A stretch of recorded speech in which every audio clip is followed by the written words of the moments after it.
Hello friends, good morning. আমি এখন বলবো আজকের দিনের কয়েকটি ঐতিহাসিক গুরুত্বপূর্ণ খবর।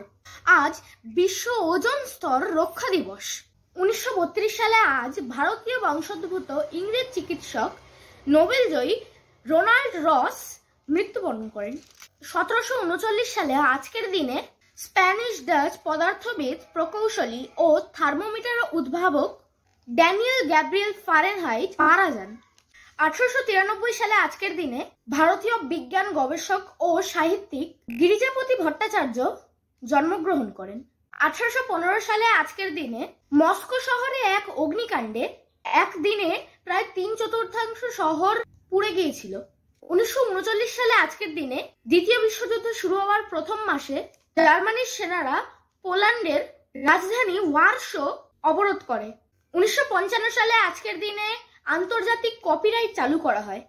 1978 সালে আজকের দিনে রিক্টার স্কেলে 7.5 থেকে 9 মাত্রার ভূমিকম্পে ইরানের তারা শহরে প্রায় 25,000 লোকের মৃত্যু হয়। 1975 সালে আজকের দিনে পাপুয়া নিউ গিনি স্বাধীনতা লাভ করে। তো ফ্রেন্ডস, আজকের জন্য এইটুকুই। আবার দেখা হচ্ছে পরের ভিডিওতে। ততক্ষণের জন্য টাটা।